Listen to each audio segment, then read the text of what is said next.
Okay.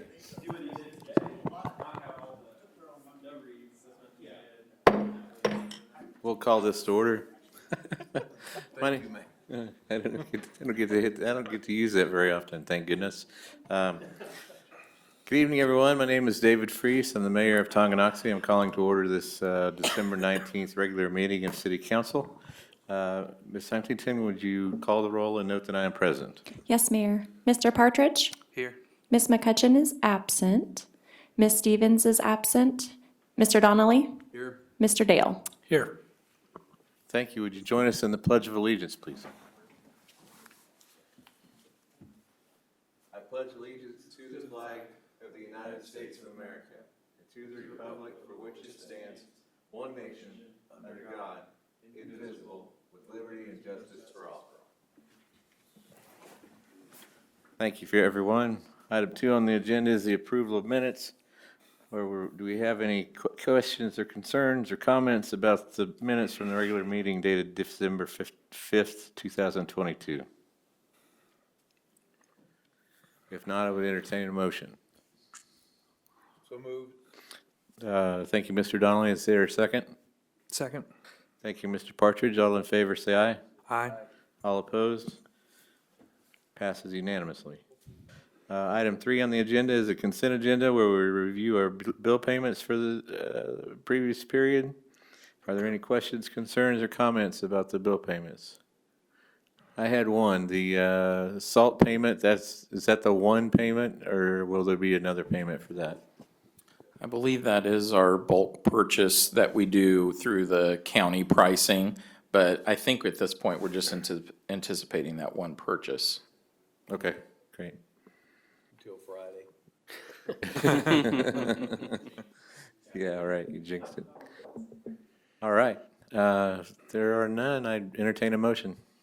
I moved to accept the payments as presented. Thank you, Mr. Partridge. Is there a second? Second. Thank you, Mr. Donnelly. All in favor, say aye. Aye. All opposed? Passes unanimously. Under old business, Mr. Porter, did anyone sign up to speak today? No signups, Mayor. Okay, we'll move on to new business. Mr. Brakovich, do you want to handle A, B, and C together, or just A and B together? Well, Mayor, I think they're all related, but we'll have to handle them individually, but we can kind of talk about them together if we needed to. A and B probably make the most sense because they do correlate. C can be a separate discussion, but all of those three do kind of deal with municipal court functions. Okay, well, I'll turn it over to you for A and B. Okay, thank you. And Mayor, just one quick note. I know that we provided notification, but just in case someone's following along, on the agenda, we did have to make some changes today. So one item was we had a contract for engineering design services for the wastewater treatment plant. We had to pull that item. We weren't quite done with the review of that contract, and we apologize for having it on the agenda but not having the item ready to go. And so we removed that, but we did add another item on an emergency type basis regarding the remote read of our water meters, and so we have a presentation for that tonight. We updated the agenda packets with both the statements related to that as well as the presentation. So just wanted to note for the record those kind of last minute changes, and our apologies for making them early today, but late in the process for the meeting tonight. Thank you. Yep. All right, so item A is ordinance 1507, which would consider approval of adopting the 2022 version of the standard traffic ordinance for Kansas cities. And then item B is ordinance 1508, which considers approval of adopting the 2022 version of the Uniform Public Offense Code for Kansas cities.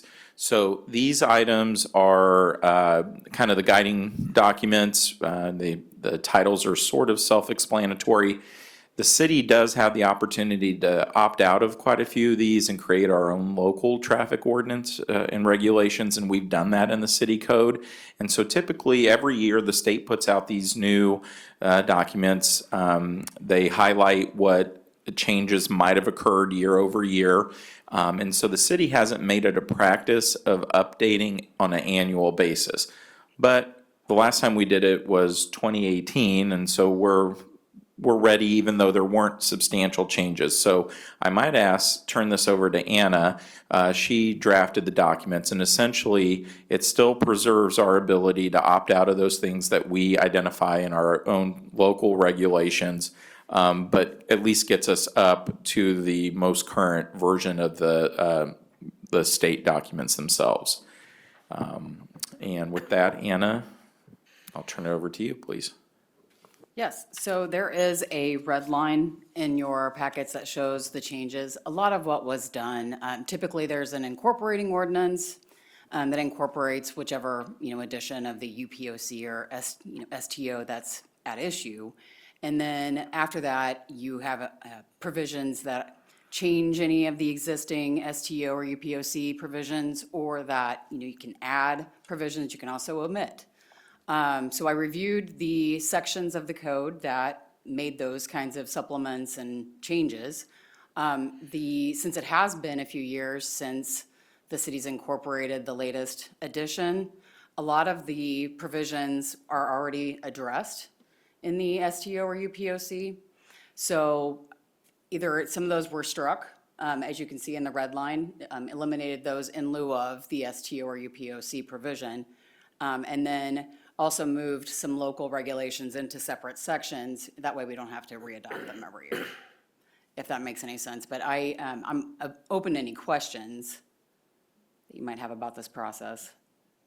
Any questions for the city attorney? I would also note that we did run these by Chief Lawson as well, and he's reviewed and is okay with the changes as well. Okay, any discussion or questions? If not, I would entertain a motion for item A. That would be ordinance 1507. Yes, sir. I would make a motion that we approve ordinance 1507 incorporating by reference the standard traffic ordinance of Kansas City's 2022 edition. Thank you, Mr. Donnelly. Is there a second? Second. Thank you, Mr. Partridge. All in favor, say aye. Aye. Aye. All opposed? Thank you. Now we would, is there more discussion on item B, or do we just need a motion at this point? Is there any questions regarding item B, ordinance number 1508? If not, I would entertain a motion. I'll make a motion that we approve ordinance 1508, incorporating by reference the Uniform Public Offense Code for the Kansas City's 2022 edition. Thank you, Mr. Dale. Is there a second? A second. Thank you, Mr. Partridge. All in favor, say aye. Aye. All opposed? Motion passes. Item C, ordinance number 1509, consider approval of court fees adjustment, Mr. Brakovich. Yes, so Mayor, again, when you think of municipal court, there's really kind of two columns in terms of fees, court fees that are associated with conducting court, and fines, and the fines are associated with the citations or the penalties associated with those. And so we're not, the fines are set by a different schedule, but the fees are in consultation with the municipal court judge. And what we had, our current practice, is we actually have different fees for different items. Like traffic offenses have one fee, other municipal court items have a different fee. And when we examined other local municipal courts, they just have one fee. And that actually simplifies a lot of things that happen during municipal court, as well as for staff and the judge and prosecutor and public defender. And so what we're recommending is going to just one fee. We are recommending a slight increase. We're aware of law post-Ferguson, where we can't generate revenue as a result of assessing excessive fines or fees within the court system. But based on what it costs just from a staffing level of a judge and prosecutor and public defender, as well as recent expenses to update court software, we're nowhere in any sort of jeopardy of being accused of generating revenue to, through the adjustment in the fee structure. So staff is recommending making this adjustment to the flat $100. There were a little bit of discussion on, is that on a per offense basis? It's our understanding, and Chief, you can clarify if needed, but we have the ability to issue or list multiple offenses on one citation. And talking with Ms. Huntington, who also serves as the court clerk, we would issue one fee per citation. So even though there might be multiple offenses listed up there, and I believe we can list up to 5 or 6, the fee is just associated with that one citation itself. Other communities do charge on a per offense basis, but I don't believe that's the way we've structured this. Be happy to answer any other questions you might have, or if Anna or the chief or anyone else on staff wants to clarify, or if I missed a point, please feel free to step in. Well, the way I read it, it sounded like it was a per offense fee. Like if you were skateboarding down 4th Street with a beer in your hand, you get 2 court fees of $100 each. But I don't know if, but you're telling me that's not the case. Okay. Okay, so how it is scheduled now currently is if there's multiple offenses on a citation, we would just charge the court fee on the most severe offense. Okay. And that's kind of how it would be going forward as well, but it would just be a flat rate. So no matter if you were speeding or if it was a DUI, it would just be the $100. Okay, thank you. I do see what you're talking about, David. It does say offense. Right. So that if you had 3 offenses, I see that, so, okay. But it is one, just one. And the judge has the authority to waive that one if possible?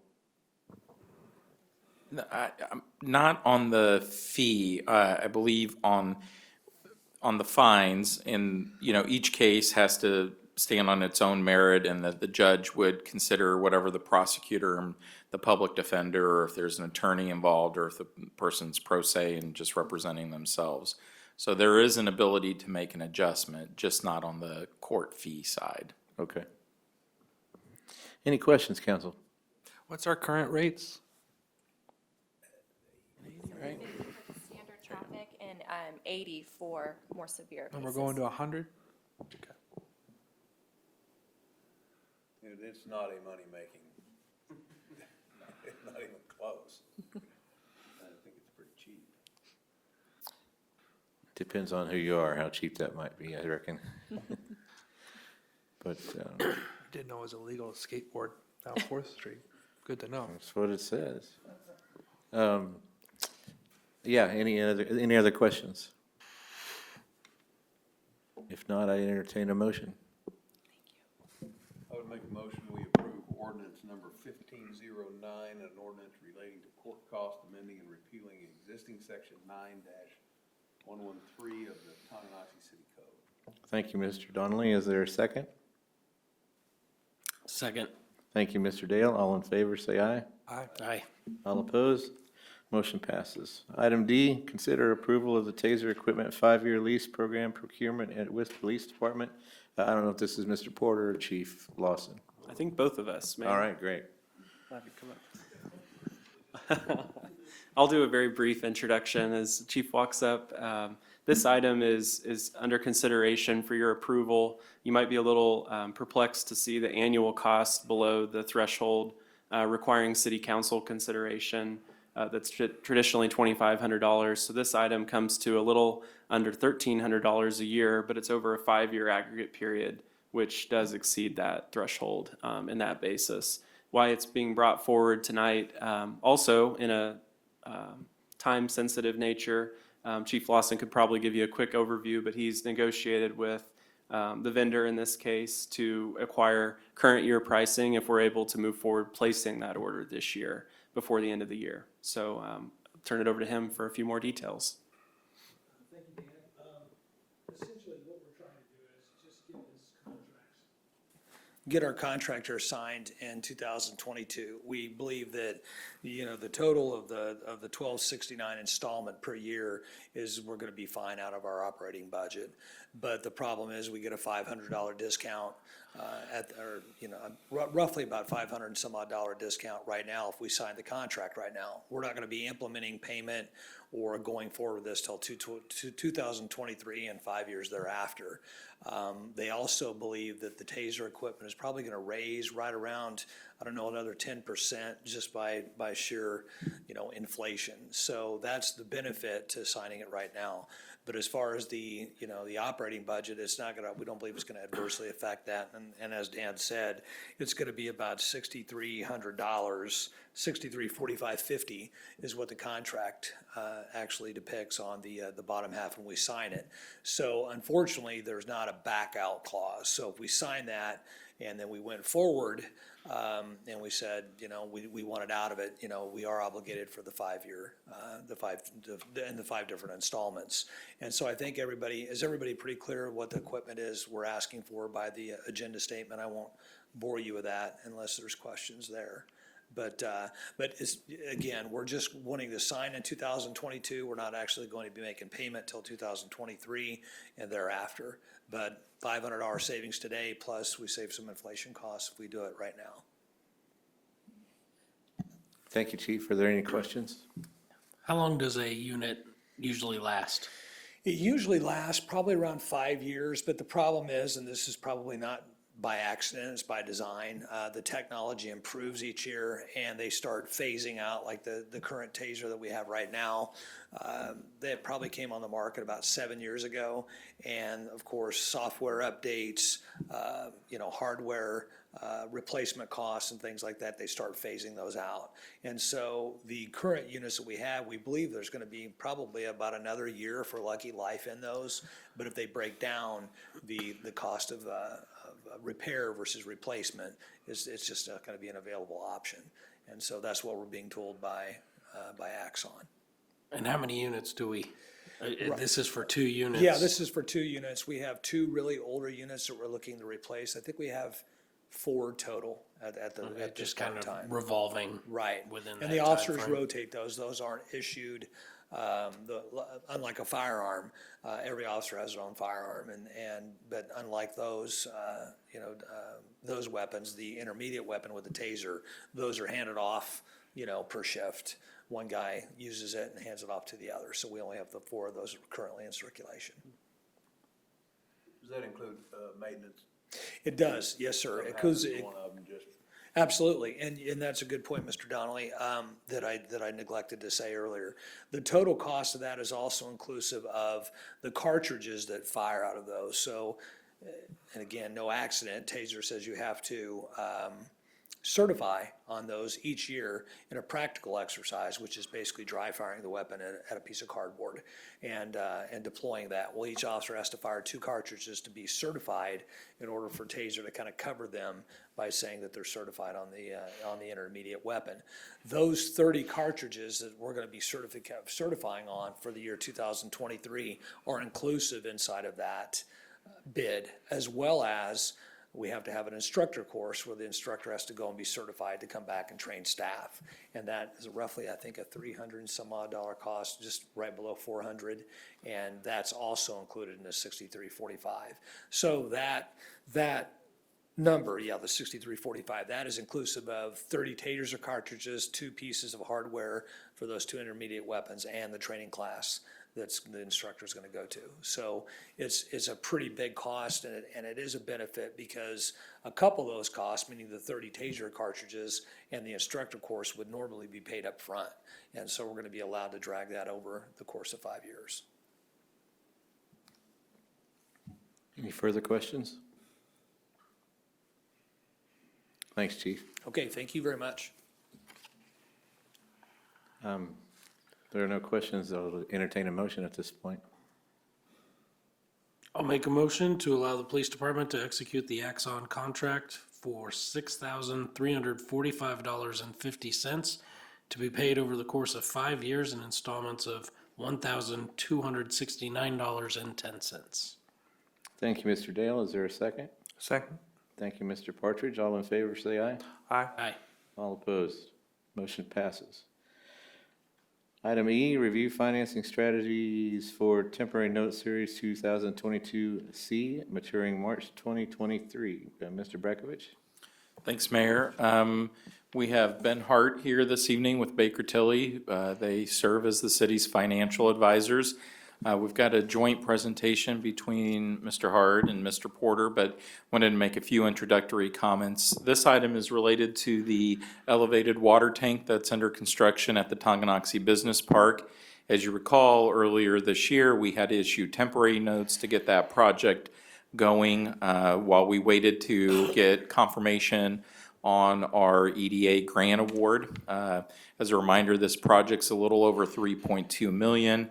We have a little over 1.5 million that's coming in the form of grant funds from the EDA on this, and which covers roughly about 46% of that cost. So this temp note is coming due this spring, and we wanted to, during the course of this year and budget, we talked about, at the end of the year, we're gonna be at that point where we're gonna have to make a decision on how we permanently finance this.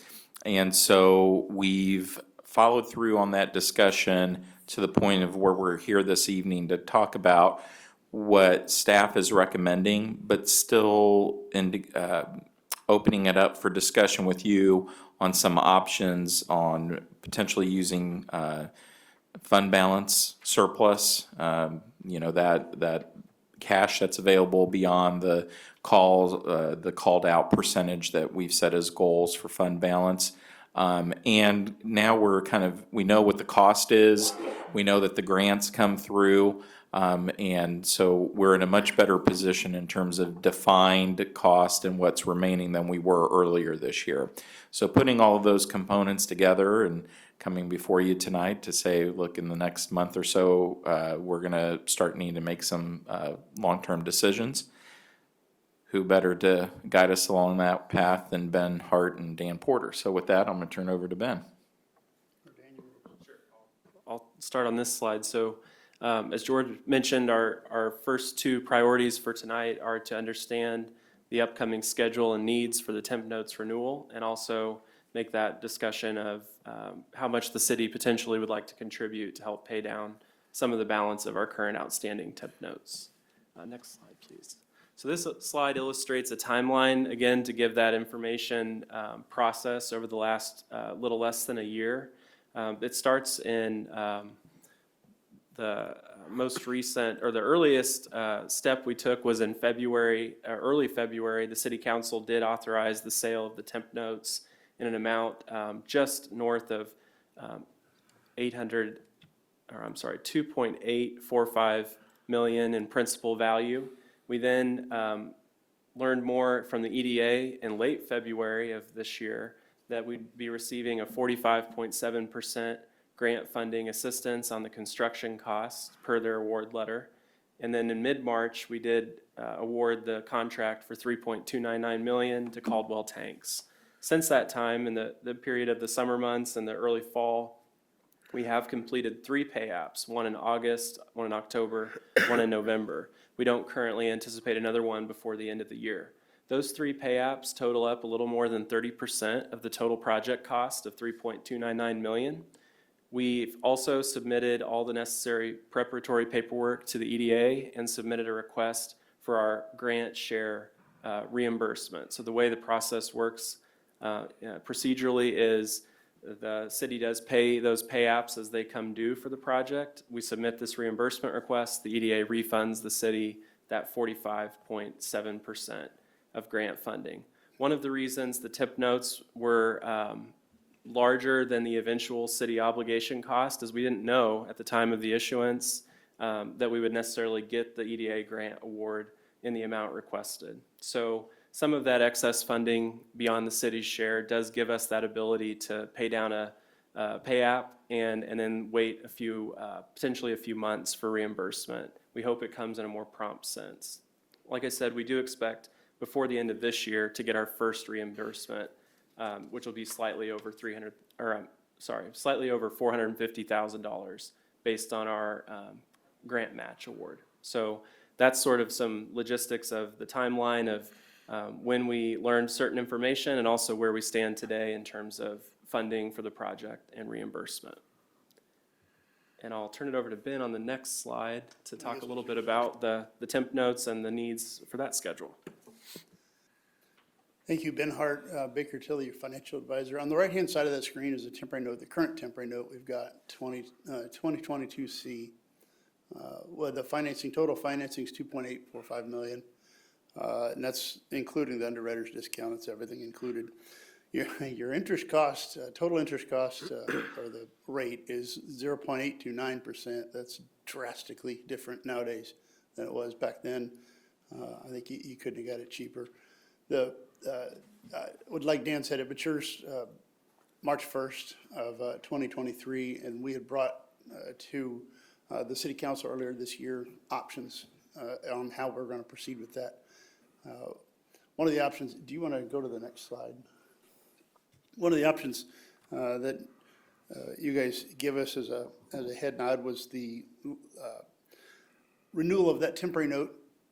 It says long-term financing up here, but really this is going to be a short-term financing. The new maturing note would mature in 2 years, March 1st of 2025, with a call provision in 12 months. So what we would do is issue debt net of available cash, and that includes the reimbursement from the grant, as well as any money that you decide to contribute before that point. We'll go out to bid with an RFP to the local banks. We've already got a couple banks' interest in the, not literal interest, their interest in receiving a term sheet. We're going to go ahead and send it out to about 4 to 6 other banks, includes Community Bank, US Bank, not Community Bank, Commerce Bank, US Bank, UMB, a couple other ones. We're trying to keep that money local. One of the biggest reasons we would do this is to keep the cost low. There's $15,000 we could save in cost of issuance just by merely not going in a competitive sale and having an OS, having an official statement or a rating on the debt itself.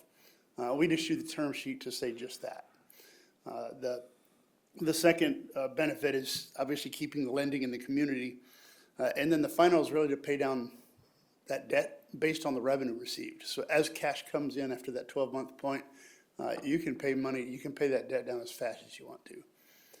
And then at the end of that 2025, whatever's left over, we can structure either with that same bank over a 5 to 10 year period, depending on what revenues, how they look like they're coming in, or just go ahead and stretch it out over 10 years with a 3, 4, 5 year call. But we would suggest placing it with that bank, benchmarking the rate that they give us in 2025 against the normal rates we would get at that time. Again, that would keep it cheaper too. The financing there would be around $10,000 to $15,000 less as well. A lot simpler process for the city as well.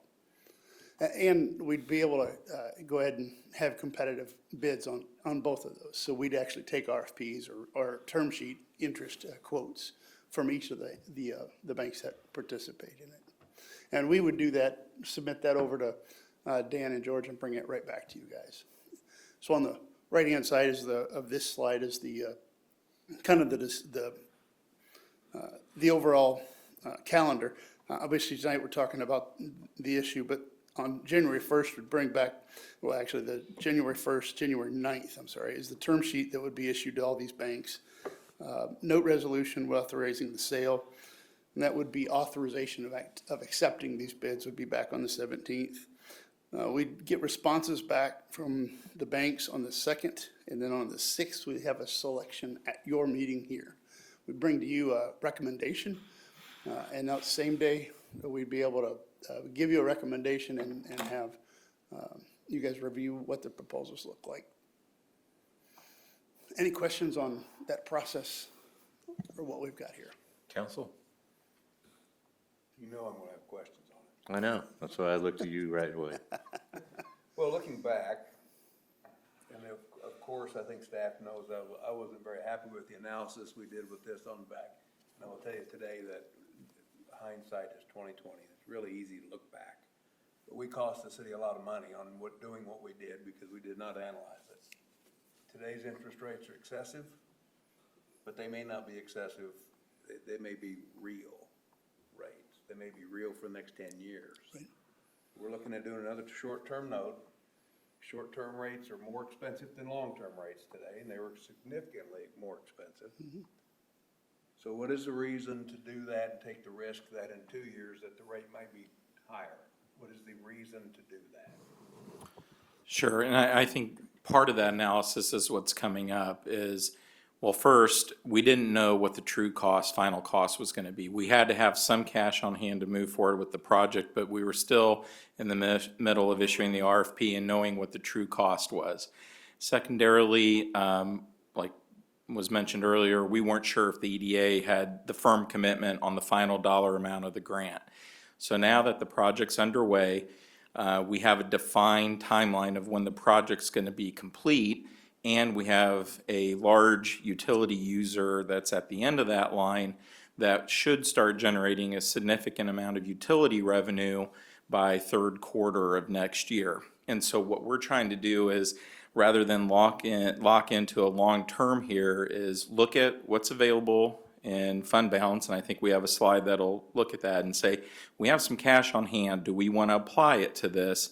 And then giving ourselves a year or so, or until 2025, to see what type of revenue production comes from that large utility user. We may be able, if there's no prepayment penalty under this temporary structure, we may be able to pay this down without having to go to a longer term note. And so I guess to get to the point of your question is, we're trying to be measured with this to say, how much revenue and cash in combination will we have? Could we actually pay for this project within a 2-year period, as opposed to go to that traditional financing on a 10-year term? And, you know, if we could have had more defined cost and the firmer commitment from the EDA, I think our staff recommendation at the time would have been to, while interest rates, before they spike too much further, let's go after it. But I think this is a very manageable bite for us in terms of cost. It's just, it has to come from a policy direction from the city council. So I think hopefully in the next slide or so, when we're looking at what's available in cash, it'll paint a slightly more, a better picture of why we're optimistic about our ability to do what I just described within a 2-year period. I think, Councilmember Donnelly, you've got a great question, I think, and we need to circle back to it, but I'd like to give you the whole picture. So let's talk about the cash that's available, because like George said, you know as well, we've got options on financing the term and whatever that might look like. But let's talk about cash funding, and then we can circle right back to your question. All right, I'll introduce this slide. So highlighted on the right-hand side of the screen, the construction project costs minus the grant fund contribution does leave the city with a little over 1.79 million in obligations for the project.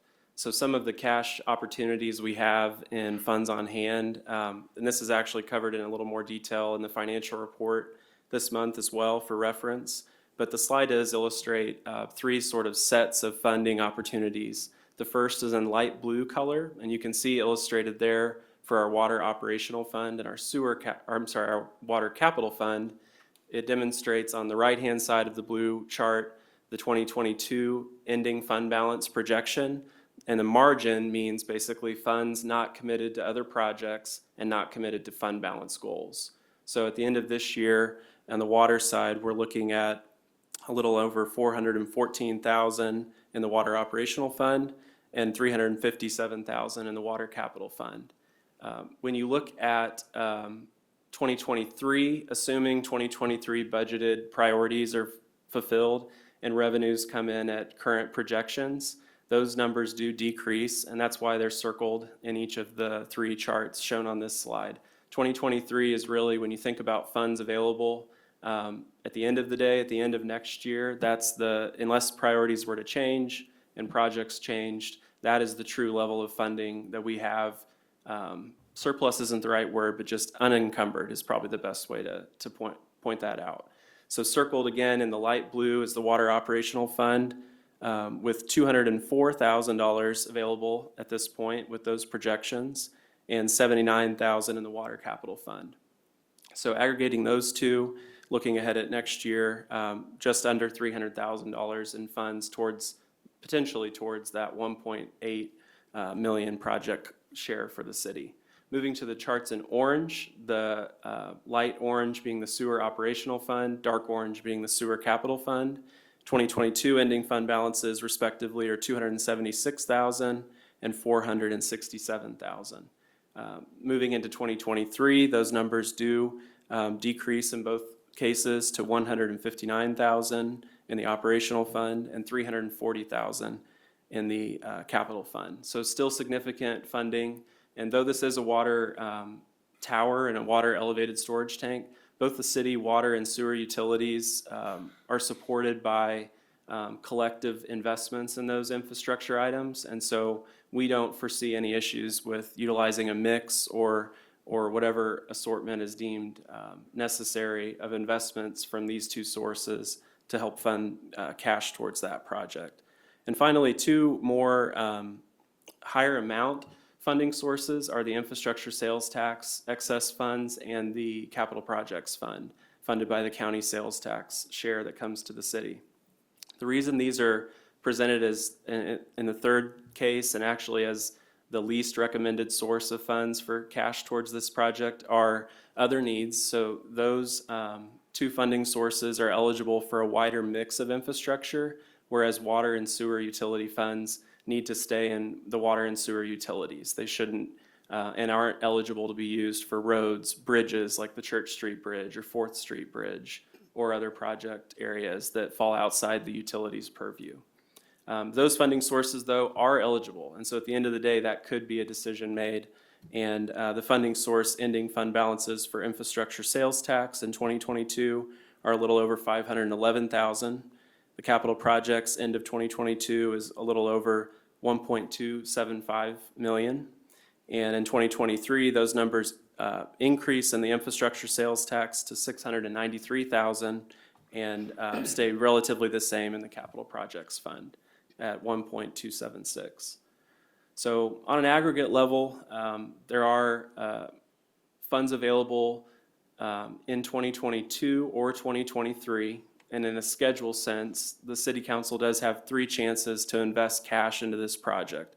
One could be in the period of 2 months in February by lowering the borrow amount from the 1.79 million city cost highlighted. It could be at the 1-year call point, or it could be in 2 years. And revenue pictures would obviously be a little more certain there. But like George mentioned in the earlier comments, a big piece of still missing information is final information about our newest and largest utility customer at the business park and what that will look like for the city's financial impact over the next many years. But until we actually have reached that level of production and use, it's still a projection and thus subject to whatever could happen at that point. Any particular questions about these funding sources or amounts?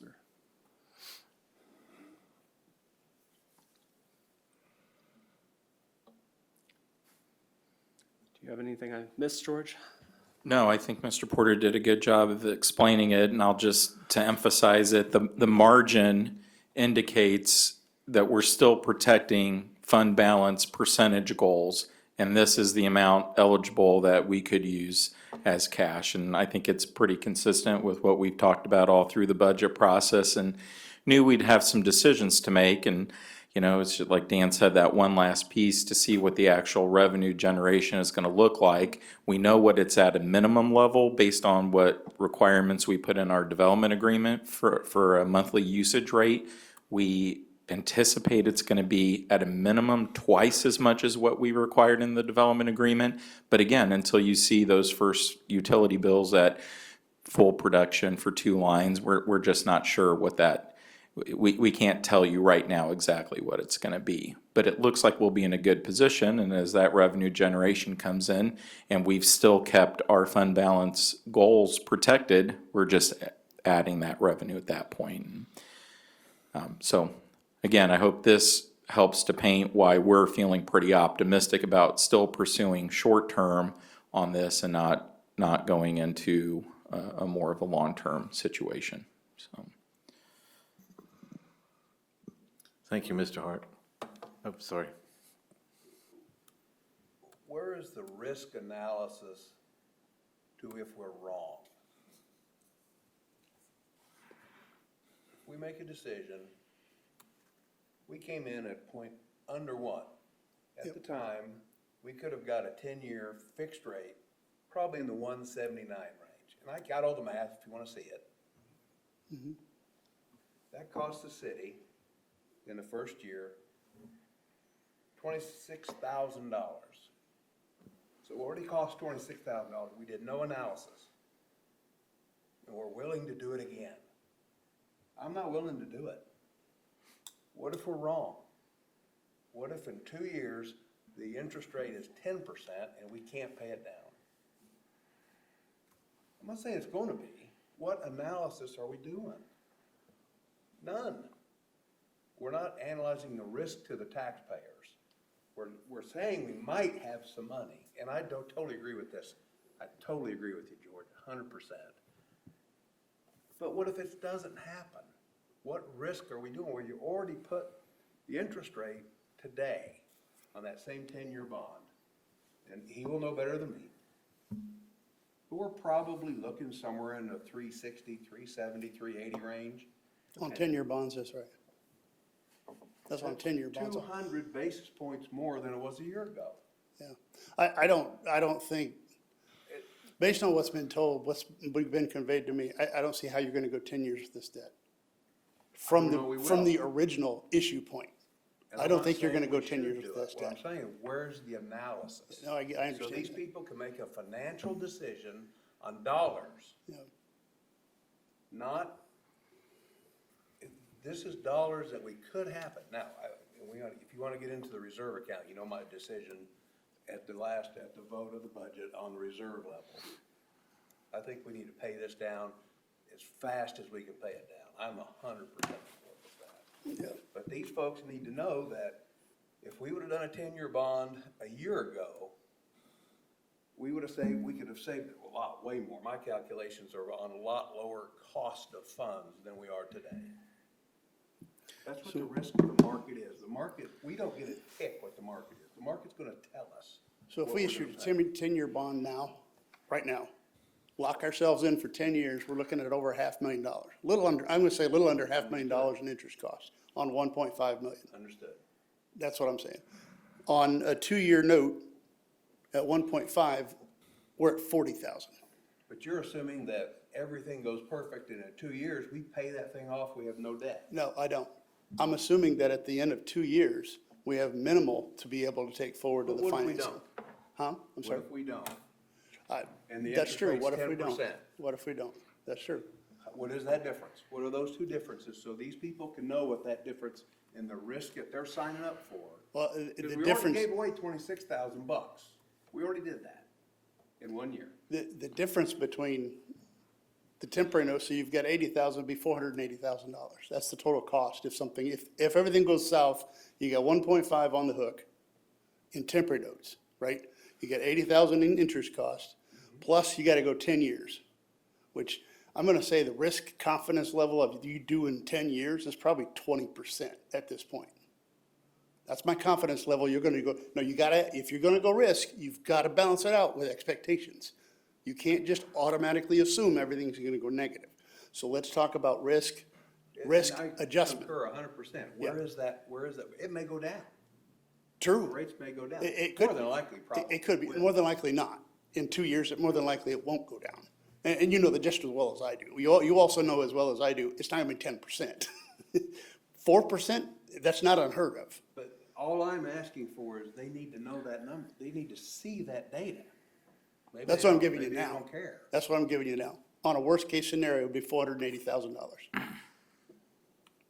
For, 2-year note plus 10-year bonds after that, $480,000 in total cost. for, Now, if you go right now, 10 years, it's 400,000. So your net margin there, 80,000 in cost. If everything goes south, you have no money whatsoever If this plant blows up and you have no revenue coming in whatsoever, you've got $480,000 in cost. So it's 80,000, in that 80,000 is the net So you're gonna have difference. to pretend that it's $80,000 difference. There's a risk. That's the risk, is 80,000.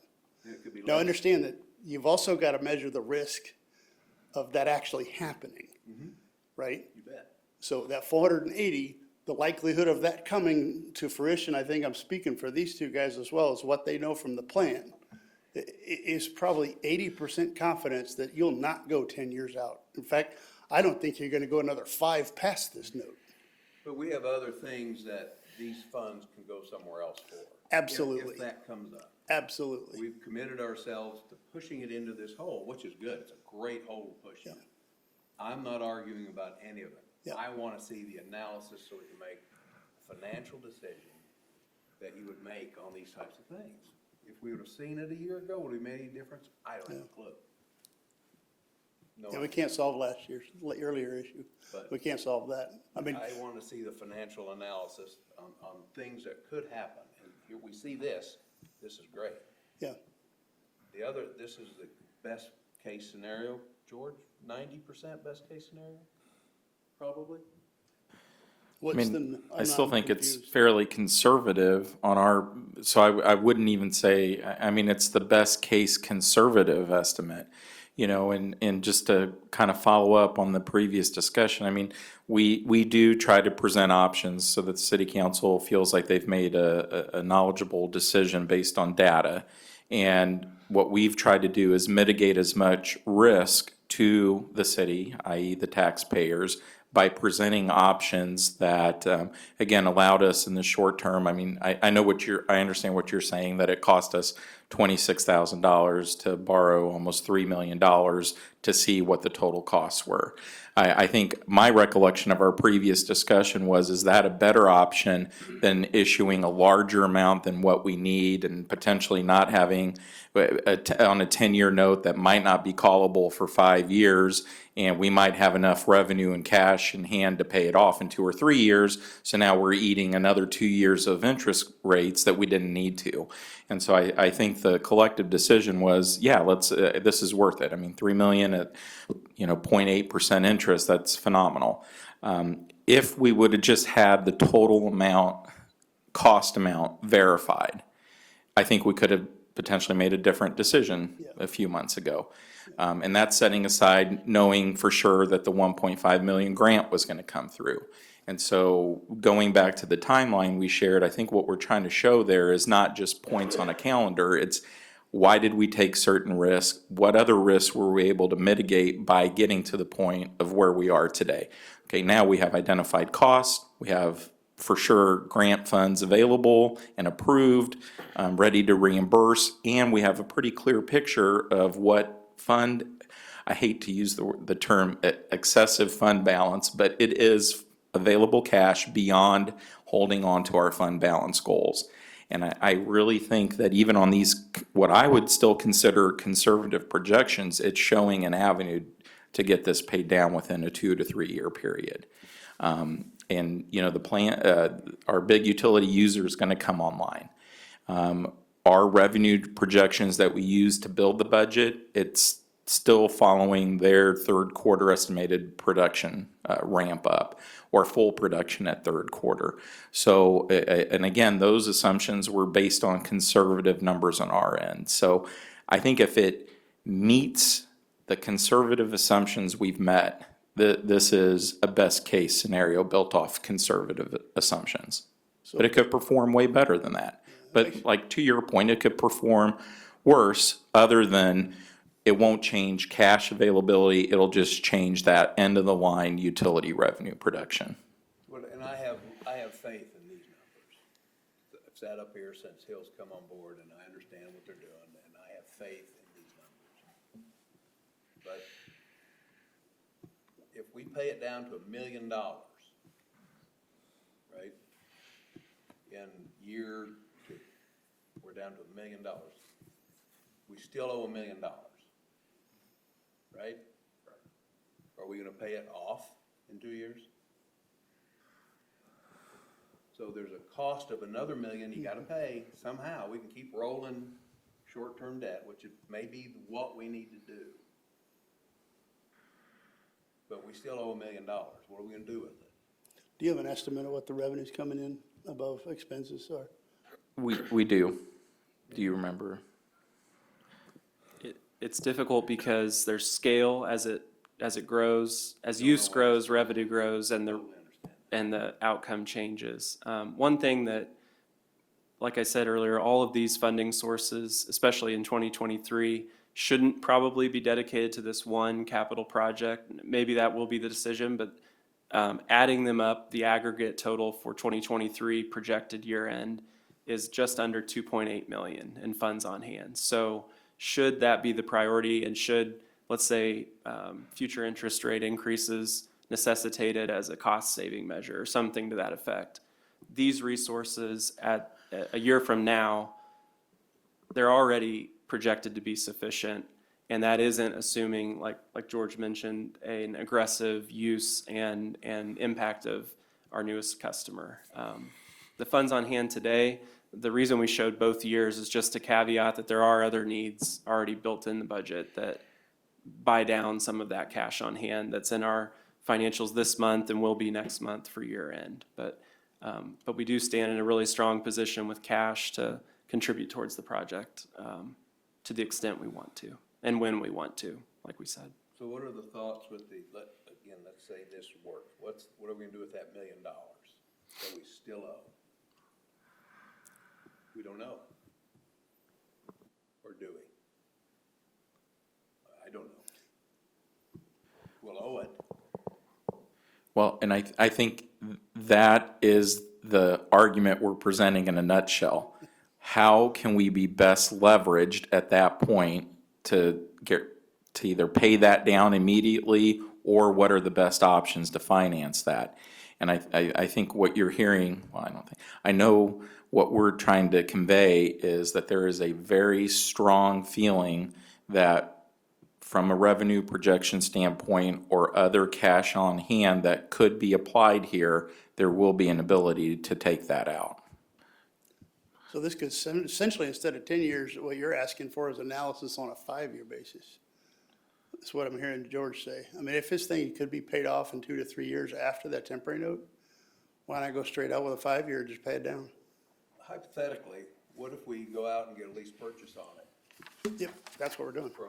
from a local bank with That's no right. prepayment penalty whatsoever? That's exactly what we're doing. Exactly what we're doing, yeah. That's the term sheet we're doing. But ask for 10 years. Yeah, we could do that with a call at 1 or 2. It didn't matter. However long it goes. I don't If wanna they want to, speak for- if you I go don't out, wanna speak for local banks, but I did a lot of these for the city of Yeah. Tonganoxie. Yeah. Lots, and none of them had a call option, 0. they didn't have a You could have call. paid them off anytime they wanted to. Yeah, so then in that instance, they'll want collateralization so you can pay it off at any time. We could, honestly, we could do that too. That's up to you guys. All we're here to do, that's a good, that's a Well, good option. They probably don't, these guys have never heard any of that. But you just passed a lease on the tasers. It's the same thing with more zeros. I mean, since literally, I know it's oversimplifying it, but this same thing with, that's what he's talking about. It's the same thing with more zeros. Literally, you'd be making payments over a 10-year period. If the cash comes in early, you start paying it down faster than you would. Like you have a truck payment or car payment. If your salary goes up, you put more money into your truck payment to pay it off earlier. It's the same thing. And that might actually be the perfect way, Councilmember Donnelly's suggesting. We could do that. This term sheet is set up to do exactly that. I'm just a CPA, I'm not a financier, but I understand interest rate risk and market risk and sunk cost fallacy. Well, the stupid question, George, is the entirety of the 1.7 some million, if we do absolutely nothing, payable on March 1st, 2023, or is it 2025? I was a little confused by that. Yeah, so we have to take some action to take the temp note out this spring. Right. The new one would be due 2025. That's what you're proposing? So are recommending? That if we did a 2-year note. If we do a 10-year lease, then we'd stretch it over a 10-year period, so it'd be 2033 with an attempt to pay down over a 5 to 6 year period, if that's probably stretching it long. What we're asking you guys for is how much do you want to put toward that before we go out? It was like Councilmember Donnelly said, you've got projects earmarked for cash now. So do you want to use that cash now and reimburse it with Hill's payments coming in? Or do you want to use that now to pay down the debt? It'll gain you anywhere from, going from 1.7 to $1 million, it'd gain you around $20,000 in cost you're saving. Well, $40,000 by the end of the note. Were we looking to vote on this today or no? I mean, you don't have it on there for a vote. No. But I think this is getting direction from you on how we structure the RFP if we're going out after lease purchase or private placement with a local bank. But, and again, one other thing that, and Dan, you might have mentioned this, and maybe I just missed it, but the reason we're targeting these particular funds is because from, like the water ops or sewer ops, those are very limited. We can only use those funds for water or sewer. So what we're trying to do is protect some of those other strong fund balances because we have a larger array of infrastructure needs and projects that we can use those funds for. But we can certainly dip into those to help the cause, so to speak, if we needed to. But anyway, if you didn't mention it, I wanted to make that particular point that these are targeted because they are so specific in use. You do have the option to borrow those funds and pay them back. You do have that option as well. David, just a couple of things. And why I'm passionate about this, first of all, is we're endeavoring on probably the largest project the city's ever had with sewer plant coming in the same time that this is on the books. Yep. And we're gonna take the leverage of the city, more than likely. It's not voted on, make sure the public knows that, we're not there yet. Nope. But we're more than likely gonna double the debt of the city. Now, we have one company that's gonna pay a chunk of that. We think, and I'm 100%, it's a great company, and I'm the number one cheerleader for them. But we have to assess it. Our job as council people are to assess the risk of doubling the city's debt, not just this, but you have to put them all together. If you think of one, in my opinion, Chris's opinion only, if all you look at is one at a time, you're gonna miss the forest because of the trees. So we're fixing to pile on $10 million, 9.7, 9.8, whatever, 10 million. We're gonna put it on in the next 2 years. We need it. We have to have it because of that one user. And through some of those conversations we've been discussing, we're gonna have excess money from that user to pay some of that. Well, we're paying some of it here too. We could have that. What's the next thing we're gonna use it to pay for? So we're asking the city taxpayers to do a lot. And we better be doing the analysis to understand what we're gonna ask them to do and the risk we're gonna take by doing that. The interest rates today are relative to a year ago are terrible. Relative to when I had a mortgage in 1986, they're still great. So it could very well be 10% a year from now, or it could be 1%. There's no right answer. George has done a nice job putting this all together, because this is pretty close. And we have excess funds, we absolutely do, but you can't spend them here, and you can't spend them on $10 million water sewer plant, and you can't, it's still the same money. And in All I'm essence, asking for is analysis. and in essence, your concerns are that the short-term financing is gonna leave a balloon at the end, possibly of $1 million that we have to carry for another 2 years, and where our interest rate's gonna be then. Or we can put it on something now for 5 years with call options and have it paid off maintain our fixed rates at today as opposed to the interest rate risk in 2 years. I'm not proposing anything. Well, no, that's, I'm saying that's your All I'm trying to say concern is for we the need to analysis. assess what we're doing more than analysis just of- seeing one option. Yeah.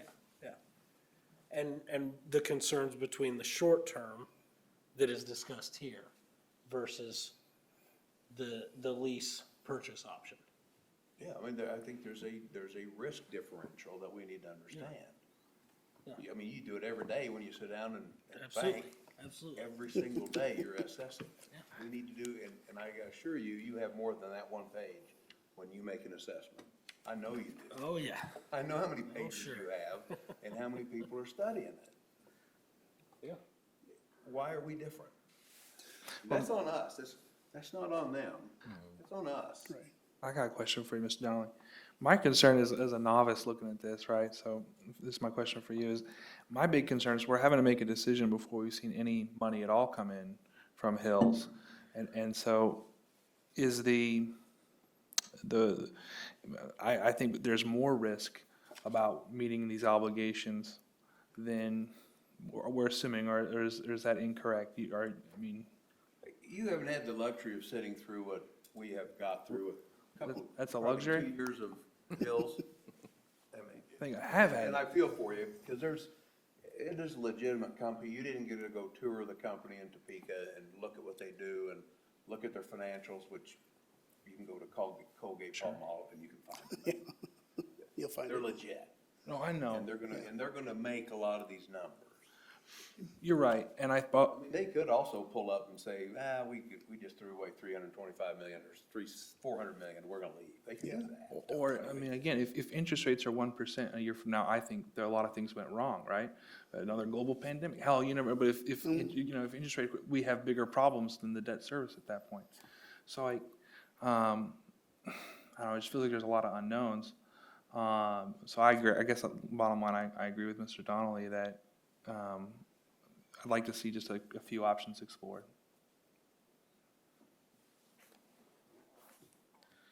I think that's the consensus. Jake, do you feel the same way? Yeah, I mean, I think I understand, everybody's concerns, and obviously more analysis is not a bad thing. But, yeah, sounds good to me, sure. Is that something that you think we can get together? I know we, We've got a short period of time. Yeah, you guys set policy. We'll give you whatever you're asking for to the best of our ability. I just want to peel back a few months going into the budget process. I want it to be clear that what we're presenting here in no way projects double dipping, using funds for the water booster pump. We account for those. The projections for year-end fund balance next year accounts for all that. Our discussion about what are we going to do with our remaining ARPA funds and how do we apply those.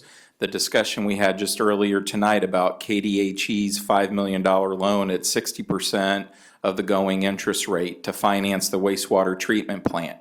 And quite frankly, the reason we're presenting this option tonight is the result of the discussion we heard from you all as the policy directive to go back, see if we could do a private placement or lease purchase with a bank to save cost of issuance on the typical financing route. And so I apologize if I misunderstood that. I took that as clear direction of what to bring back to you, but we'll certainly go back, come back with other financing options. But I think in terms of what my recommendation will be to you as an elected body for policy, it's going to be what's before you tonight.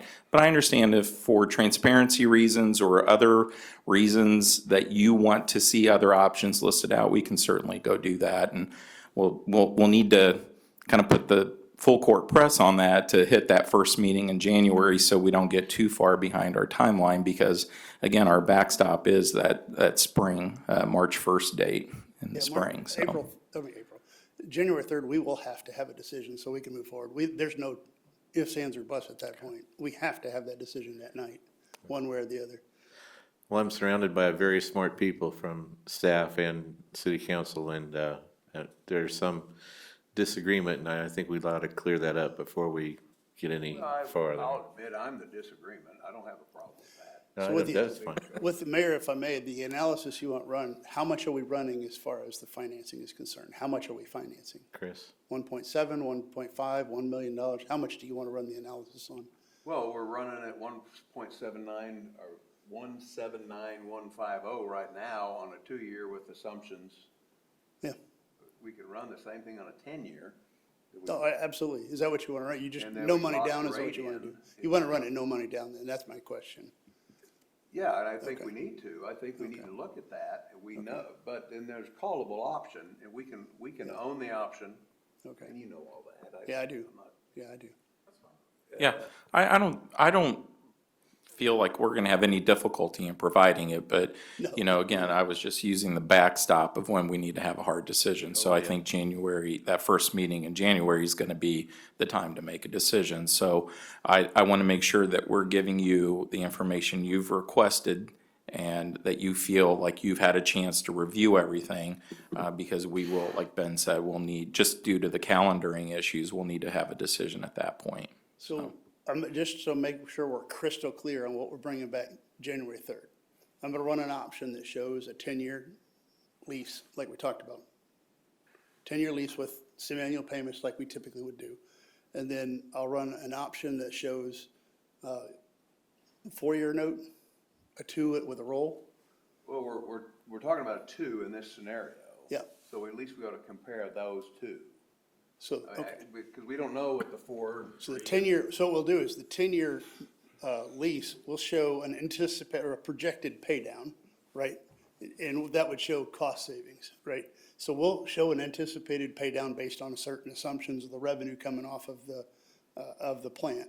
And then the other one would be the 2-year note on this one. And if that has to roll based on what that pay down looks like, what that looks like, okay. And the That the won't risk be a problem. assessment of that is that 2 years, we don't, have the worst case scenario, we don't have extra money and the rates are 10%. Right. They're not gonna be, well, they could be, but you never say never, Yeah, not with the interest rate market. okay. But that way, we will see that differential and know that we are committing or not committing for a longer period or shorter period. Is it worthwhile to compare what you mentioned with the wastewater treatment plant also? Somehow incorporate that into the graph, and I don't know how you could do that. Time for that, Yeah, okay, because we are on. the clock. I know August 1st, some of your information that was provided to me was a presentation on August 1st that you guys received on capital financing, and that was included in it. It layered that debt actually in that analysis. Okay. And I'm sure staff could redistribute that if you wanted. Okay. We'll get more information. That's pretty in-depth stuff. Yeah. Make it understandable for some, Read the papers. yeah. Thank you. We'll be back the 3rd. Anything further, council? All right. Thank you, Mr. Hart. You betcha. Item F, consider approval of construction observation services contract for Church Street Bridge project. Mr. Brakovich? Yeah, thanks, Mayor. So in your agenda packet is a good agenda statement that outlines kind of the long history with Church Street Bridge. One piece that's not been included in what we're proposing tonight is we need to contract with someone to do the construction observation portion of this project. You know, we've got a lot of work with just the bridge itself and rechanneling the stream itself, and then kind of the subsurface layering we need to do to stabilize the really the foundation that the new bridge will sit on. And so what we have is a proposal from BG with a cost amount not to exceed, I believe it was $44,000. The project, $40,286. You know, as a reminder, the project has a 75-day completion within the agreement with Lina Weaver, our contractor on the project. We believe that this is the best option to put forward. It's kind of in line with the design and the design work and construction engineering that BG's already done for the project. So our recommendation is to move forward with it. We have a very consistent construction observation staff member at BG John Carlson, he's still doing a lot of he did all the work over at the business park for us and basically does the work on our infrastructure projects as well. So I'd be happy to answer any additional questions you might have. So it's not the gentleman with the office in Manhattan that's going to be doing the daily reports that need to be done? Correct. So the construction observation staff person is out of the Lawrence office. Okay. Which makes it convenient to come do the site visits. Okay. Yeah. I guess I'm naive or ignorant. I thought maybe that some of this was being done by BG already. No, so the previous action items we've taken on it, again, were just for design documents, construction, engineering. We did a lot of the geotechnical work, and then issued the RFP to award the project to Lina Weaver. And now that construction's underway, we had a temporary agreement with BG just to do it under the normal billing hours. But we wanted to have some backstop of, didn't want cost creep to occur on this project, just merely on the construction observation. Okay. Council, do you have any questions? Seeing none, I would entertain a motion. I'd make a motion to approve it. Construction observation contract for Church Street Project, BG Consultants. Thank you, Mr. Donnelly. Is there a second? I'll second. Thank you, Mr. Partridge. All in favor, say aye. Aye. Aye. All opposed? Motion passes. Item G, consider water meter equipment replacement alternatives. Mr. Porter. Thank you, Mayor. I'm sorry, I was taking a note and I wrote down my name for a motion instead of y'all's name, so that was not right. I'll invite Kent Heskett to come forward for this item as well, and I'm sure George could also add to the discussion. So next slide, please. So this agenda seems lengthy, but it might actually be longer than the content of all the other slides put together, hopefully. Lots of graphs and illustrations to try to demonstrate some information. So we'll kick off tonight with an overview of the what water meters are part of the city's water and sewer utility system. We'll talk a little bit about operational issues that we're increasingly facing with some of the remote read capabilities of these equipment and a timeline of events and previous investments. I'll give you a quick overview of the assets currently in our inventory and what replacement considerations are and what staff have brainstormed in terms of things to consider.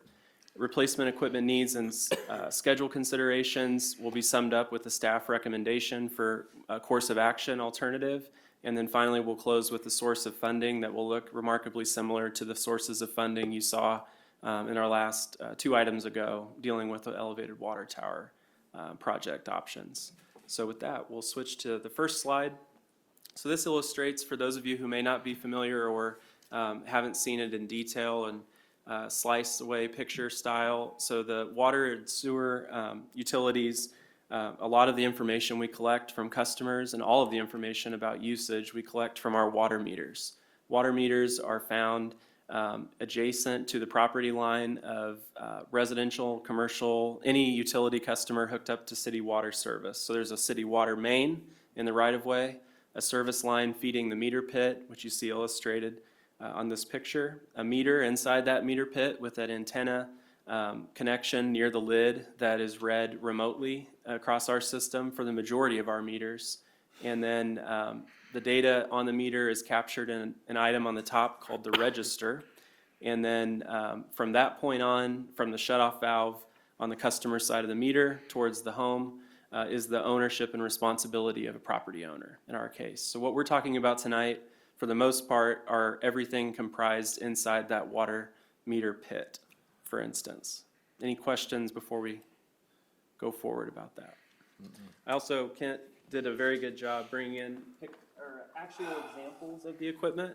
So you can see that our picture on this slide doesn't look too similar, but if we go to the next slide, you can see several different examples of our existing inventory of meters. So we have meters purchased prior to 2014 that were initially purchased for the last system we used prior to 2014. There was actually a retrofit action taken in 2014 to about 800 of the 1,100 meters at that time using I think it's a gel cap and a connection piece. A new antenna was basically added, and a retrofit allowed older meters to continue to serve and be radio read under a new system purchased in 2014. From 2014 until 2019, new technology incorporated a different antenna and a different register, which is the blue colored piece of equipment you can see in this example. Finally, from 2019 to present, a different antenna. It's gray in color, like this one you see in my hand right now, instead of the yellow retrofitted meters and the ones from 2014 to 2019, which were the same, the yellow color. So technology does change. Luckily, when we look at this as we go forward, we are going to have a lot more information for you about warranties, which are really critical to consider when we look at equipment like this and making investments in it. Next slide, please.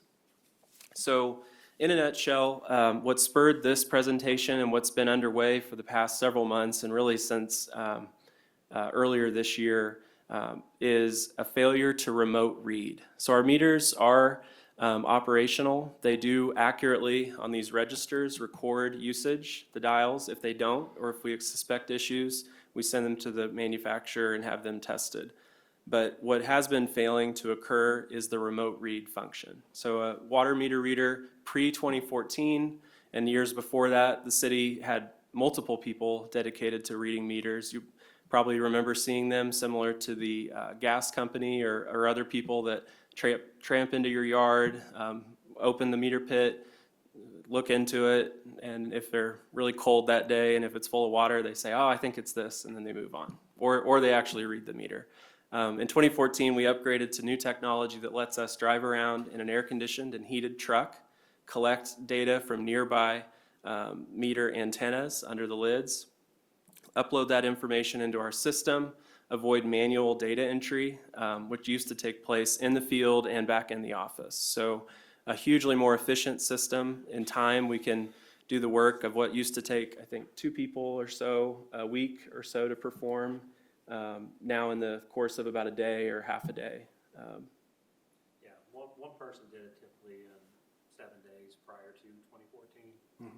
At the rate we've grown since then, it would be easily, Coach Jenin filled in part-time, didn't he? it'd be a 12 to 14-day process to read that. He can do anything. So we mentioned 1,100 meters back in the day in 2014. 8 years later, we're at over 2,000 automatic read meters.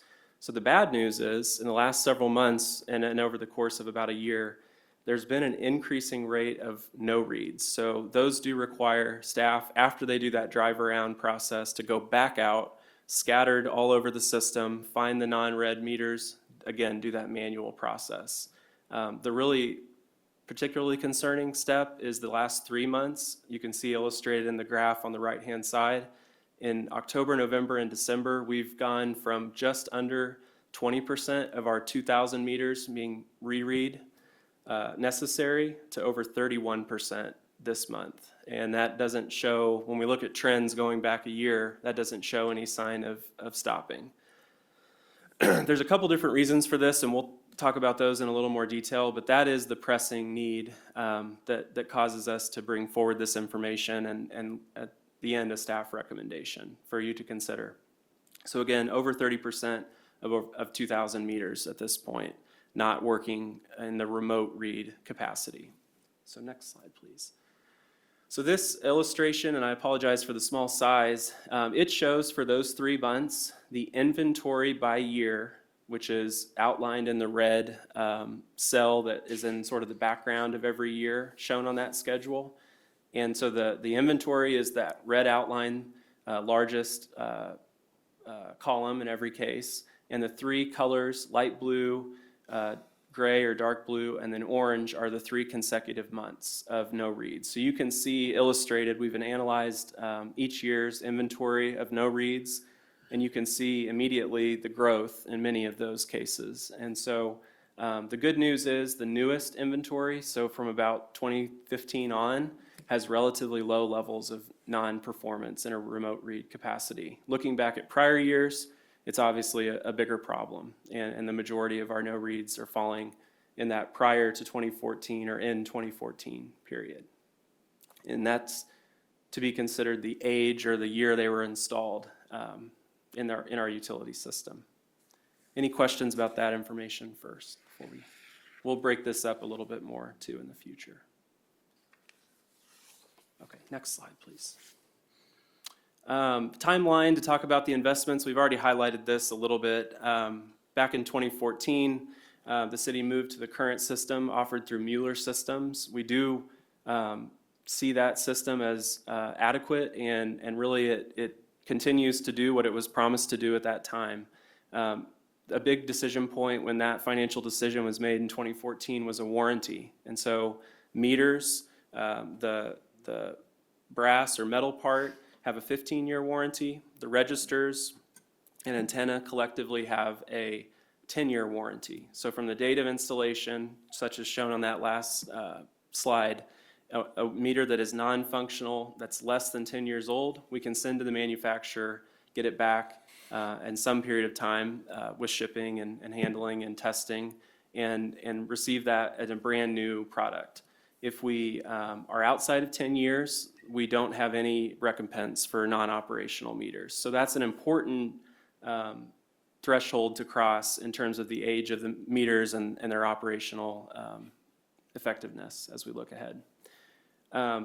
Again, back in 2020, we had about 5% on average monthly of our meters not going, working properly with the radio read capacity. The other piece that I might ask Kent to speak to a little more in detail later is supply chain issues. So as we all know, supply chains were interrupted in many areas, starting especially with the pandemic in early 2020 through 2021. Water meter supplies are obviously critical for both our existing utility customers, but especially new growth.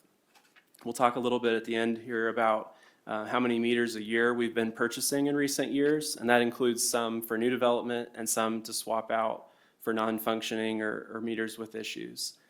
Since 2020, Kent has really seemingly repetitively referenced how hard it is to get supplies of meters or accoutrements that help with meters and are used in setting new meters in particular. When we look also at our supply chain issues, our past practice has been to order them in smaller increments, not in large bulk orders, and that probably doesn't improve our standing with meter supplier vendors in terms of getting product or getting an amount of product we need before new needs arise. With these delays, that's only been exacerbated, I think, since 2020. Is that any other thoughts you'd share about that? Okay.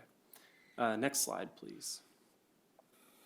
So this is our inventory, and I probably should have colored the graph on the left-hand side of the screen, but 49% of our nearly 2,000 meters, or 961, are installed as of 2014.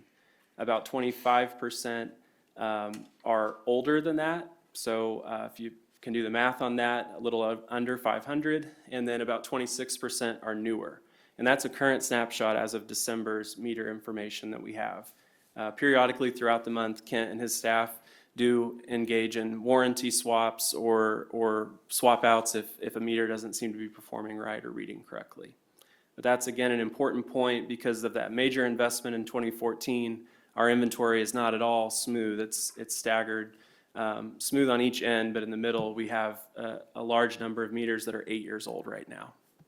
And that's important to point out. Next slide, please. So we talked about warranty and life expectancy. We'll dive into that a little more closely on the next couple slides as to the older meters, the newer meters. Cost on a per unit basis. Right now our vendor cost on a per unit basis for an entire meter kit is $270 per meter unit if we're paying full price. That's gone up, I think Kent said, since 2014 from $130. So I mean, that's a pretty significant cost change to more than double in 8 years. Similar technology, obviously it's evolved a little bit, but that speaks, I think, a lot to the supply and demand side and also to the change in technology as well. Product availability and lead time. I spoke to that a little bit, and I'll let Kent add anything more he wants to add, but when we looked back at our recent development activity and meter swap out activity, our vendor confirmed that in the past year, we have ordered of the residential size meters, almost 160 units. Of that, we've only received about 125 or 130. So open orders or orders that are still not fulfilled for various reasons still make up a pretty good chunk of what we've ordered. And again, our ordering practice has been traditionally in small increments, groups of 4, 8, 12. I think our largest orders since I've worked for the city have been around 30 or 40 meters at a time. Kent simply and Public Works encounter needs arising faster than supplies coming in. That was probably true before COVID. Since COVID and the supply chain disruption, it's only been exacerbated again and become more of a problem. Anything you would add to that? Okay. All right. Next slide, please, Lindsay. So this is a closer view of, again, those nearly 500 meters that are older than 10 years, out of warranty. You can see that in the orange bar in December, nearly all of them have failed. I think there's a little over 90 that are still operational, but out of 500, that's not a good sign, and that's not an efficient system when you're rereading that many out of an age. Now, one issue with this is, again, this is a 3-month snapshot. A year ago, which doesn't help us with these meters because they're only a year younger at that point, fewer than, again, 5% or so were not reading. So it has been an accelerated pace over the last several years. We do suspect that to have to do with battery performance. Batteries are sealed in these units, and when they fail, it obviously won't send out a signal. But we also see that retrofitting action that was undertaken in 2014 as one reason that probably more of these are failing, and the fact they're all failing at a similar point in time in the last 3 months. Yeah, that's right. And planned obsolescence, I'm probably not going to cover that in much detail, but there's a good reason that way more of the 10-plus-year-old meters have failed than the 10-minus-year-old meters. So next slide, please. Probably made by Apple. So you have to get a new phone next week. That's right, iPhones. We did have the Mueller representative, factory representative, come out and go through our system just to verify it wasn't anything, a computer glitch or something we were doing wrong. And they come out and looked at a few meters and said, yeah, these are old and they're all dying right now, so. Good point. Next, this slide, okay. So these are our in-warranty meters, and these are obviously the most pressing in the 2013 and 2014 and 15 range. If we don't act quickly or promptly to get those replaced as soon as we detect a malfunction, we simply aren't going to get a swap of a brand new piece of equipment back. And that's an important distinction. For out-of-warranty meters, we pay the full price, and we replace it ourselves, in essence, and we don't get anything back. For in-warranty meters, we buy a new one, complete a swap, send the non-performing one back, and get a new one back. So in essence, we're refreshing our asset inventory and just essentially pre-buying a meter we would buy anyways for new development or for growth in our utility system. So one of the reasons we didn't order 500 or 1,000 new meters years ago or every 3 years was the risk of technology change. As you saw in the slide about our equipment, in 9 years we've had 3 kind of models or iterations of this technology. But we do have some certainty with the 10-year warranty that's still in effect on, again, the antenna and the register, that there is a planned lifespan of about 10 years for that piece of equipment at least to do with these meters. Next slide, please. So that all can be summarized by staff's recommendation, which I'll go over in a little bit more detail than the slide shows. But our out-of-warranty meters, again, 489, fewer than 100 still remote reading. We do propose that we take the step immediately or as soon as possible replacing those. That comprises, again, about 25% of our system, increases the staff time that Kent's department puts towards this, increases the potential for errors with double manual entry of data compared to the radio remote read, and it restarts the clock on that 10-year warranty period and gets those into a warranty period. When we buy a new meter, swap it out for one of those 489, our 10 years starts at that point in time when we've received those supplies. The total cost at $270 a meter for that purchase is a little over $132,000, and according to a quote we received earlier this week. Like I mentioned, open orders, we currently have about 50 units from this past year that have not yet arrived. But what we do hope is that by placing an order of this magnitude, we receive more priority treatment in how resources are allocated from that vendor and the speed in which we get this equipment. The other piece of the staff recommendation is warranty meter replacements. Because of lack of inventory, meter swaps for those in warranty that weren't remote reading haven't really been possible. Should we go out and replace the 489 out of warranty meters, that still doesn't fix the inventory problem that allows us to go address warranty meters. So what's also being proposed is a purchase of 240 additional full warranty meters for swap purposes. 194 of those would go to address the non-reading in warranty meters that are in the 10-year life warranty right now. And then 46 are being proposed to be added to that order to reach the 240 mark, just to allow Kent, to be prepared for needs that are going to arise in the next several year or shorter time frame. We never seem to get ahead of this issue if we're not ordering extra and getting deliveries of extras to address our warranties. Once we send off the non-functioning meters for those warranty swaps, the 194, we then hope that the returns from the manufacturer will be a nice solid inventory base for us to use for future failures or for inventory for new development as we look ahead. When we look back also at total cost for that side of the equation is $64,800, but what that also can be seen as, in essence, is prepaying for down the road once we've received the meters, swapped them out, sent them to the manufacturer, gotten them back. Essentially, we're prepaying for a purchase we would, in all likelihood, complete anyways, just for routine warranty swaps. The reason it's being presented all in concert is for transparency for you all to understand, again, why this large expenditure is required at this point, but also how some of it is, again, just prepaying costs that we do include in our budget assumptions. The cost of new development meters is factored into the tap fees or connection fees that developers or builders pay when they construct a new connection to our water and sewer utility.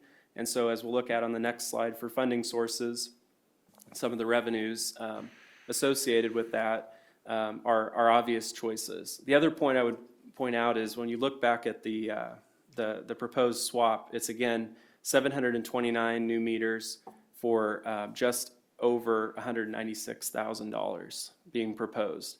We won't pay those obligations until the supplies are delivered, so it likely wouldn't come in one single batch. It would be split up over the course of the next several months when those supplies arrive. And again, tap fees received for new development are going to pay for the cost of those meters based on our conservative assumptions annually, probably in the course of about 2 years. So in terms of cost recovery and financing that purchase, it is a purchase that has a funding source that covers the expense. Any questions? That was a lot, and I apologize for moving quickly through it, but wanted to illustrate the full picture and offer some of that context to you all. What, does the warranty start when we install or when we buy? I believe it starts when we install the meter. So the warranty, if we have one hanging around for 2 years, we install it 2 years, we actually get 10? You don't have any around for 2 years. We don't have them sit around that long. Well, I mean, It's they go away possible, because they're so old. We had that Yeah. big chunk that's dying. yeah. I remember when we did it, we talked that, we knew this was gonna happen. It got us down the But road it quite a was way way, better so, than it was. I mean, Yeah. it's pretty good though. yeah. I mean, we were reading 98% accuracy at one point. Yeah. And But now I we're- think I remember talking about the warranty and that more than likely they would probably be, one day after the warranty died, Yeah. they would die. And One thing too I neglected to mention is, as we look ahead at our CMIP and budgeting on an annual basis, we'll pay more attention to this, knowing what we know now in full detail about likely replacement schedules and the timing of that. Obviously, this purchase, if it's made, is going to shift our inventory hugely, and in 8 or 12 years from today, they will curse us if we didn't pay more attention to it. So we'll plan accordingly. do you feel comfortable that we're gonna be around this same system 8, 9 years? You don't see technology coming down the road that's different or better and? There's always something newer and better, it seems like. This company's been around many years. I think they work hard to keep what they have going, Yeah. with some kind of a fix, so I'm pretty confident they'll be around. We can sure see them driving on truck a lot more than they used to. Trying to pick up the one that Yeah, don't well, you work. see me out doing it one day too, trying to help, and you ended up cleaning that up for me, so. We see too, the technology obviously exists in a much more advanced state than in radio read driving in proximity. They have ones you push a button, click a button in a central office, and you read everyone's information instantly. Or you can do remote disconnects from an office. Again, you can disconnect for non-payment or for a transfer of service or whatever. I think one thing we see though is communities and utilities that have resource scarcity, such as say if they don't have water availability or it's very expensive to provide water, they invest more in that kind of real-time, cutting-edge technology versus, say, the eastern half of Kansas where it isn't such a scarcity issue or a environmental initiative, I guess, to protect and use less. That's obviously a big driver in investments in this kind of technology, to give people text alerts and that sort of information about their usage. So are we gonna just pay for these out of fund balance?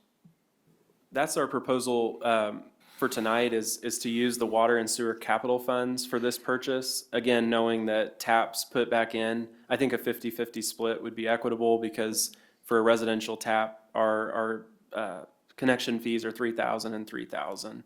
So if you think about the meter purchase price at $270, we would just split it 50-50 in those two sources and not expect to be majorly impacted, I guess, by this purchase. They did give us a $10 per meter discount for what it's worth. I mean, that adds up, so. What were we paying a couple years ago per meter? About $280. Okay, so they haven't changed much in price over the last, I mean, per unit, they haven't changed much. No. But sort of like Chief When we were Lawson mentioned, 4, 6, 10 at a time, we were still paying that price. Sure. Yeah.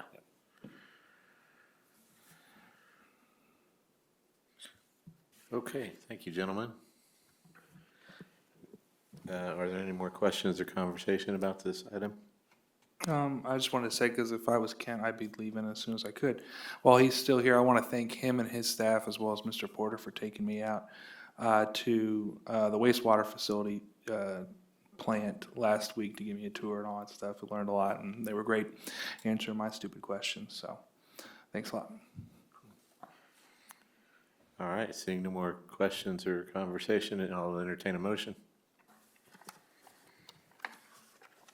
Lindsay, I think on the next slide, there's a quote there with the total amount, if they need it. And slide 15, which is shown on the screen, I believe is in the online packet, but it may have been added. We did receive an updated quote with that discount. It's in there. Okay, thank you. I'll make a motion to to approve staff to, to order the replacement water meters as proposed in the amount not to exceed $196,830 using the funding sources out of the water, what was it, water and capital funds and sewer and capital funds as presented in the packet. Thank you, Mr. Dale. Is there a second? One second. Thank you, Mr. Partridge. All in favor, say aye. Aye. Aye. All opposed? I'm going to take a 10-minute break, and then we'll resume the meeting. Okay.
when you can.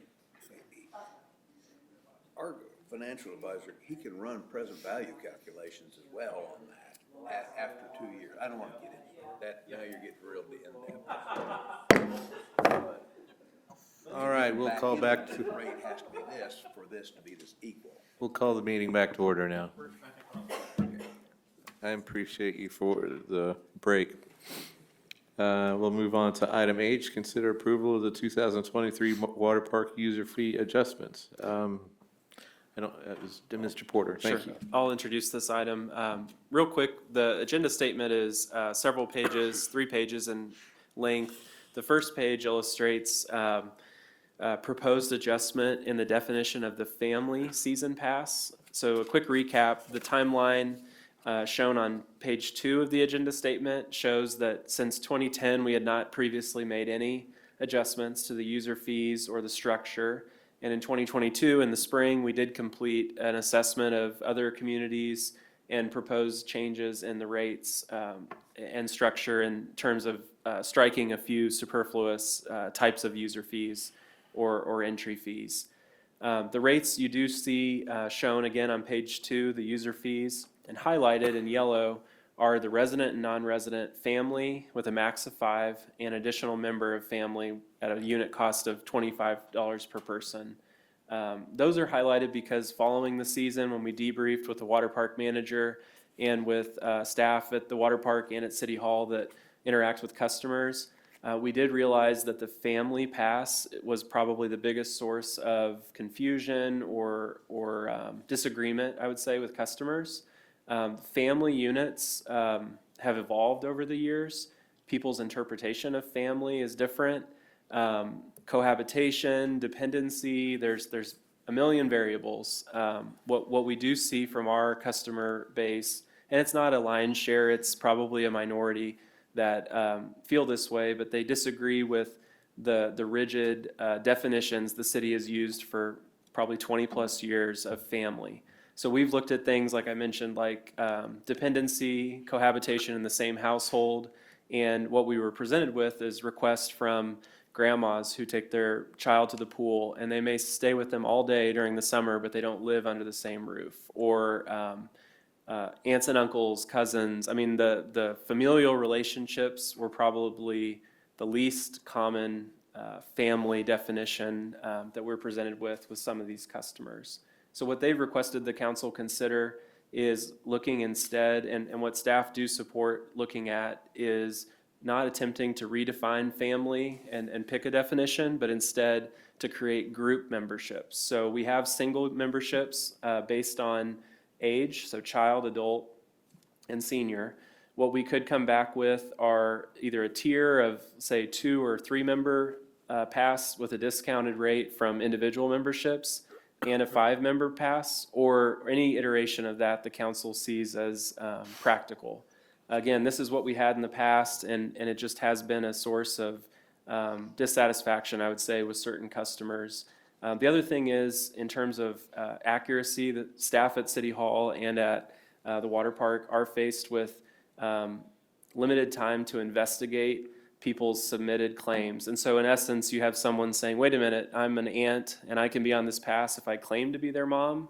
Like how are we to assess that and evaluate it for the purpose of a single purchase from the city? And they do bring up a good point that other situations are different for other people, and that's something we can consider.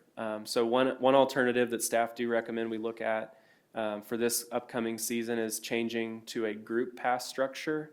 And if you would like, we could come back with 1 or more proposals for, like I said, a 3-member pass, a 5-member pass, or just a simple 5-member pass, similar to our family pass we have right now.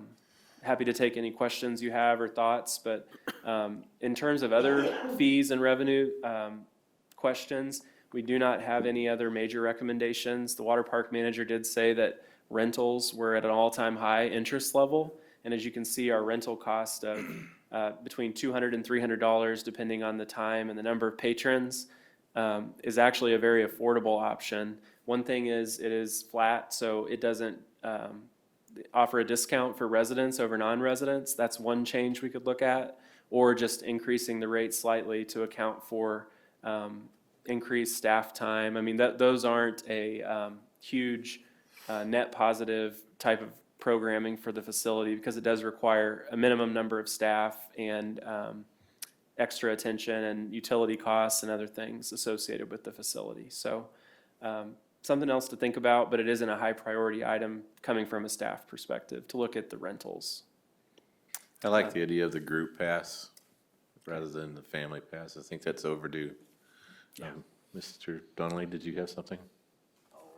It's just painful.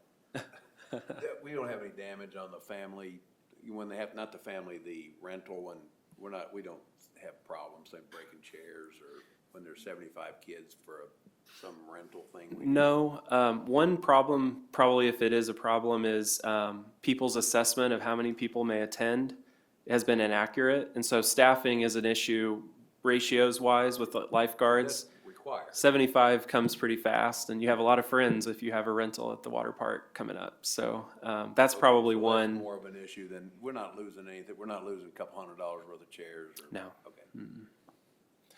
I'll hold my next one. The tier, creating these tiers for 3 and 4 people, groups, is that because the 5-person group is too much, like, they don't think it's a good value, whatever, so it's about creating value for smaller families or groups or Sure. whatever? A good example is a family with 2 parents and a child. Right, gotcha. If one parent never swims, doesn't want to go to the pool, but one is a avid and lover of the pool, and their child likes to go, those 2 individual passes, I think they only save, or no, it's $10 more for them to, I think, take their $10 individual less. passes than. $10 less. $10 Well, less, thank you, yeah. depending on It's- the age of the kid, Yeah, I guess. it's not much of an incentive to buy a season pass for 2 people that commonly go together, for instance. So a 3-member pass may be a much better deal for them. Yeah, because 5. originally I'm thinking like, don't create more confusion, like less is more, but if it's making more value for smaller families, I think it's a good idea, so. Sure. And we can come back with a price proposal for that, but again, with the holidays, the other thing is we do field some requests around Christmas Yeah. especially to buy season passes from out of state, family members or friends for local people. And so we wanted to get this to you first and get your feedback, and then we can come back again with rate changes and structure if you want. The group thing, how would that affect, say, a daycare provider or somebody who manages herds kids Sure. all day? Would they fall into the group? If they're rate small as enough, well? they could fall into that. Daycare providers, especially that have a regular schedule, typically use the punch pass structure because it's a better actual rate per kid per visit, and they know that typically based on how many weeks a summer they'll come. So what I understand from our water park manager is that season passes are not typically, obviously now applied to family style daycares, but if they had 5 or a few more than 5 and that was the limit of their care, they would have this now as an option that would be appealing. Or say 5 enterprising youths who go in together on a Yeah, package? that's correct. Yeah. Okay. One thing I think is interesting that maybe we should consider is the rate of a single pass to the group rate for residents versus the same rate for non-residents. So, for example, our 13 to 59 rate, single users 80, and the group rate max 5 is 150, and the non-residents it's 100 and 175. Doesn't seem there's a little bit of a rate difference. It's a little bit less expensive for that non-resident. So Yes. I think having that equitable might make sense. That's a great point. Yeah, mathematically, that is probably the outlier of the season pass comparison. It's kind of a side quest, but why do you suppose attendance goes down as the weather gets hotter? That graph was interesting to me. Yeah, it is interesting. It's very hard to isolate down to exact information, but I think when we have a rush, most seasons when we open the water park around Memorial Day, if the weather is warm, we get a peak in the first week of June, maybe the last week of May, and then we often experience a slump early at the end of June, basically. Years where it's cold at the beginning of the season, we have an okay start, and then it's like, it's as if people want to get their visits in, and once they've been a few times, they may kind of choose other things.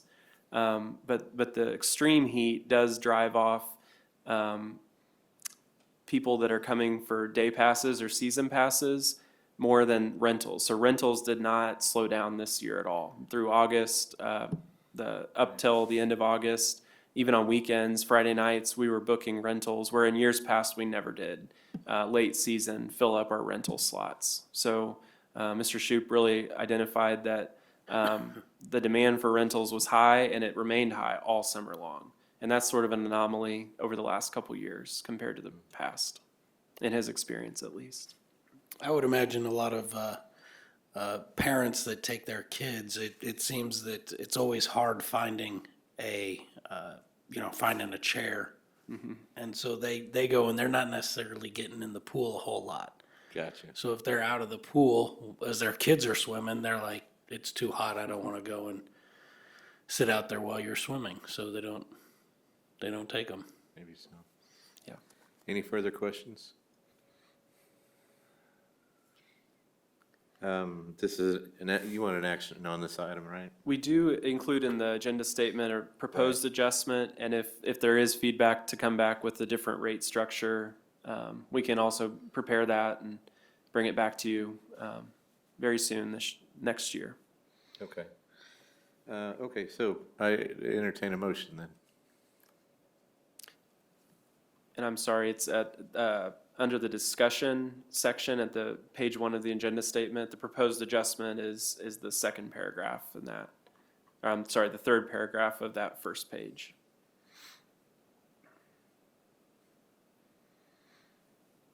I'll make a motion to change the water park family season pass user fee option to a group season pass option. And then also invite staff to create a proposal for fee adjustments for Thank you, Ms. council's future consideration. Thank you, Mr. Dale. Is there a second? I'll second. Thank you, Mr. Partridge. All in favor, say aye. Aye. Aye. All opposed? Motion passes. Thank you. Item I, consider approval of 2023 cereal malt beverage license renewal applications. Mr. Brakovich? Yes, thanks, Mayor. So this is an item of fairly routine business this time of year. We have 4 retailers that pursue this, Casey's, Fast Track, GMP, and Brothers. We typically work or ask the police department if we've had any issues at those locations related to the sale of CMB beverages and or CM beverages, and we've been told there's no issues related to it. So staff is recommending moving forward with these, and I'd be happy to answer any other questions you might have. Do you need individual motion, or can we, Anna, can we put them all on the same one?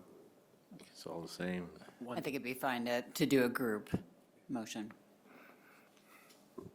I would make a motion, we approve cereal malt beverage licenses for Casey's General Store, Brothers Market 5 Inc., Fast Tracks, and G&P Country Market to sell retail cereal malt beverages in original, unopened containers and not for consumption on presidents. Thank you, Ms. Sorry. Thank you, Mr. Donnelly. Is there a second? I'll second. Thank you, Mr. Partridge. All in favor, say aye. Aye. All opposed? Motion passes. City manager agenda. George?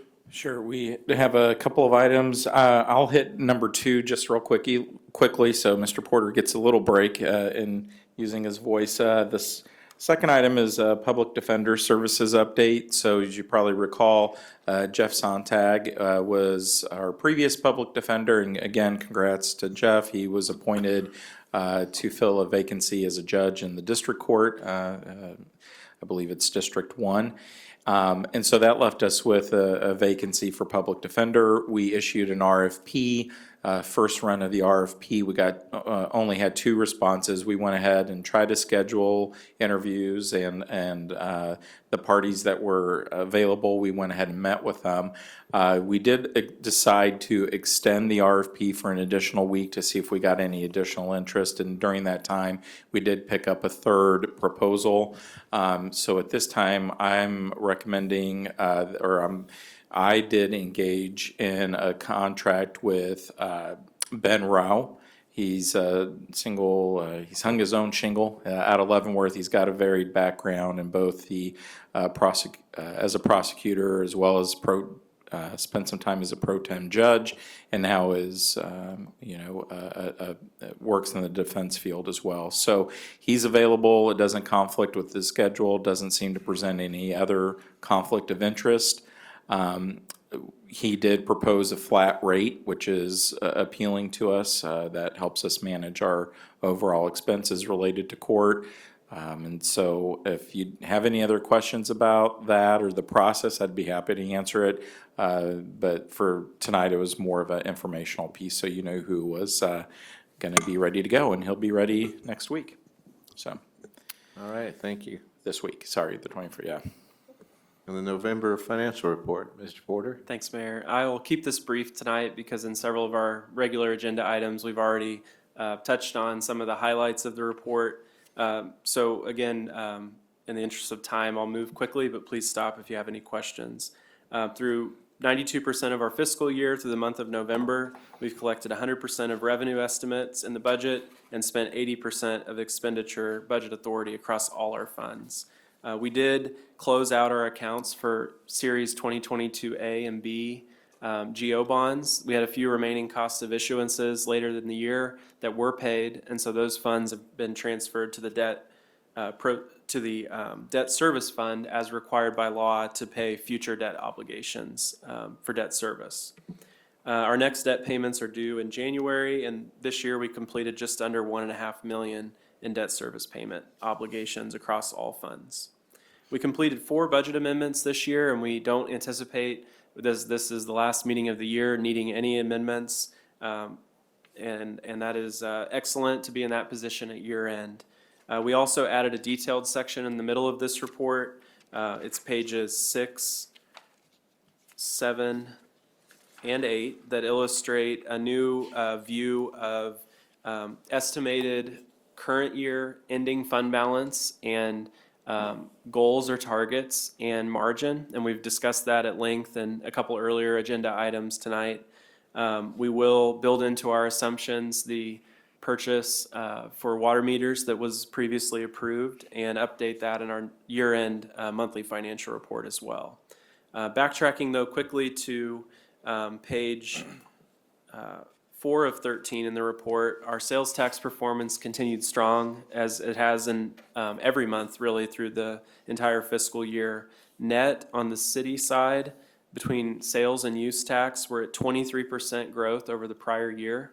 So again, really strong performance for a second and really a third consecutive year. We're at 27% net increase over budget assumptions.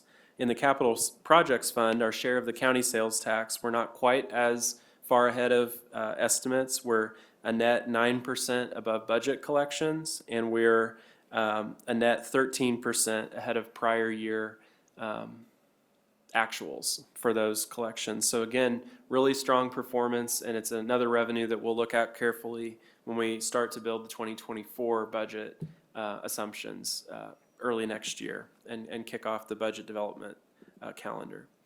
I won't spend any time on page 5 of the report, other than to point out we did add a stormwater fund expenditures summary, just so you could see, if you've driven by Church Street lately, you've seen the recent work completed by our rented equipment and actually our curb replacement that was approved, I think, last meeting, possibly, December 5th, is already complete and starting to cure and is open to view at the car wash located at the intersection of 4th and Church Street. So if you haven't had a chance to go by and see what those commitment of resources have completed, please do and see it as a good example of the stormwater fund utilization.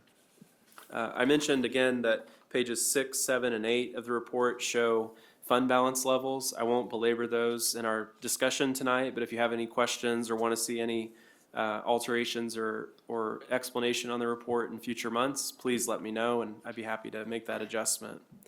Our report concludes with a tracker for the business park water tower construction. We're still at 3 pay apps. We're still about a third of the way through our project progress and payments owed. Our 2022 budget initiatives list is almost completely checked.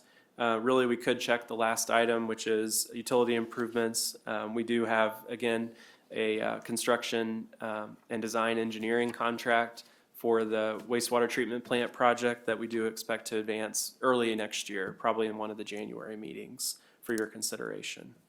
Finally, 2023's budget, we do hope to have the budget book for next year fully available online and for the council in printed copy at your first January meeting. And the report does conclude with an expenditure budget page and a fund balance page showing November 30th actuals. So happy to take any questions you have, but nothing concerning of note to mention to you all, and look forward to our last monthly financial in mid-January. Thank you, Mr. Porter. Any questions? All right, moving on to the city attorney agenda. No items beyond what's already on the agenda. Okay, thank you. Mayor Pro Tem agenda, Ms. Stevens isn't here. City council agenda.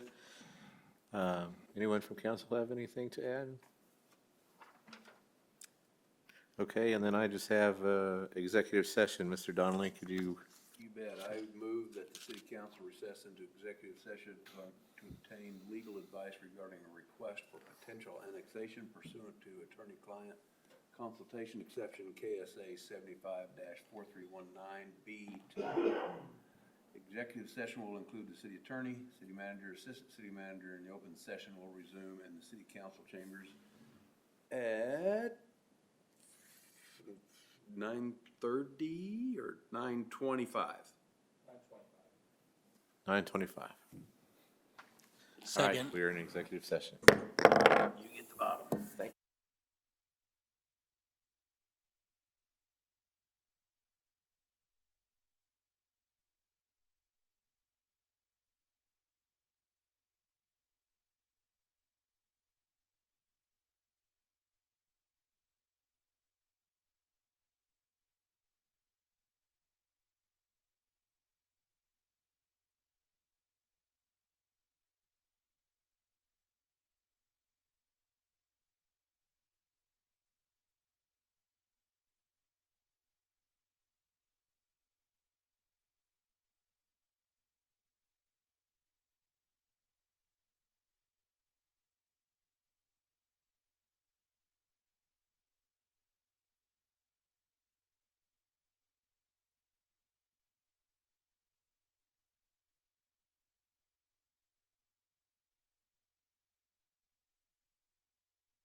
Back in open session, just to let the record show that no binding action was taken in the executive session.